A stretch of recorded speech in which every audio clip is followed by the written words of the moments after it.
जैसे जैसे चुनाव की तारीख नज़दीक आ रही है, वो सभी राजनीतिक पार्टियां, जिसमें आप भी शामिल हो कांग्रेस पार्टी की तरफ से, तो क्या लगता है और किस तरह की तैयारियां आपने की हुई है? सबसे पहले तो मैं अपने वार्ड वासियों का, इलाका वासियों का, ज़िला वासियों का बहुत बहुत धन्यवादी हूँ कि उन्होंने हमने पिछले बार भी एक बहुत बढ़िया मौका हमें दिया और हमें मान सम्मान आशीर्वाद से दिया। लेकिन जिस आशीर्वाद और जिस मान सम्मान के जरिए हम लोगों के बीच में आए थे, हम पूरी तरह से उस पर अपने पूरे भी उतरे हैं और लोगों के बीच में ये बात है भी है कि जिस उम्मीद और जिस विश्वास से हमने अपना नुमाइंदा चुना था, वो विश्वास और उम्मीद हमें मिली। तो रही बात इलेक्शन की, आने वाला जो चुनाव है, सभी पार्टियां अपने अपने जोर आजमाइश करती हैं। हमारी पार्टी कांग्रेस पार्टी भी इनकी बार जो इन्होंने बहुत बढ़िया फैसला लिया है कि हम सिंबल पे चुनाव लड़ेंगे। मैडम शैलजा जी ने बहुत बढ़िया ये फैसला लिया, क्योंकि उनको पता है कि लोकसभा के इलेक्शन में, विधानसभा के इलेक्शन में हमारे वर्कर ने, हमारे जितने भी साथी थे, बहुत बढ़िया बढ़ चढ़ के उन्होंने मेहनत भी करी। और मैं अपनी बात करूँगा कि अगर कांग्रेस पार्टी हमें भी इस चीज़ का ये मौका देती है तो हम पार्टी की तरफ से भी और लोगों की तरफ से भी इन लोगों के उम्मीदों पे बहुत खरा उतरेंगे। और हम तो लोगों के बीच में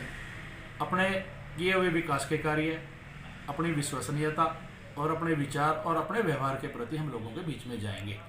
और ये लोगों के अब जैसे जैसे चुनाव अभी अनाउंस हुआ है,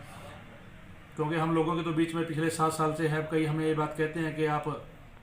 चुनाव, ये मेरे कहने की बात भी नहीं, लेकिन लोग अपने मन से ही खुद ये बात हमें कह रहे हैं कि भाई हमें जो अपना नुमाइंदा है वो दोबारा आप ही चाहिए और आपके प्रति हमारा स्नेह, प्यार, आशीर्वाद वैसे ही बना रहेगा।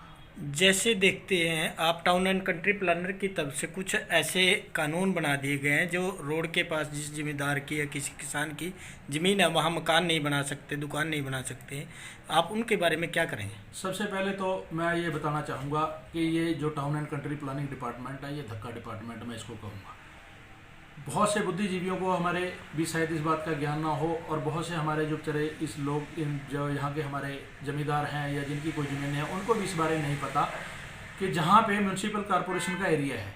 वहाँ पे टाउन एंड कंट्री प्लानिंग का एक्ट कहीं पे भी लागू होता ही नहीं है। और इसके पीछे हमने एक जजमेंट माननीय हाई कोर्ट से भी हमने ली थी, जिसमें एक PIL विजय बंसल जी एडवोकेट, हमारे बहुत सीनियर साथी, उन्होंने डाली थी। जब हमारा नगर निगम का एक्ट है तो उसमें टाउन एंड कंट्री प्लानिंग का एक्ट कहीं पे भी काम कर ही नहीं सकता, क्योंकि किसी भी एरिया में 2 एक्ट लागू नहीं हो सकते। मैं अब लोगों को भी ये विश्वास दिलाना चाहता हूँ और हम ये बात, अगर दोबारा जनता ने हमें मौका दिया, हम इसको बढ़ चढ़ के अपने हाउस में भी इसको पास भी कराएंगे और उठाएंगे भी। और मैंने पहले भी ये उठाया है कि किसी भी आदमी को इस चीज़ से डरने की जरूरत नहीं। अगर वो कोई कार्रवाई करने आते हैं, पहले से उनसे ये पूछो भी आप किस एक्ट के थ्रू हमें नोटिंग दे रहे हैं, कि नोटिस दे रहे हैं और किस एक्ट के थ्रू हमारे पे कार्रवाई कर रहे हैं। अगर किसी साथी ने भी कोई कार्रवाई,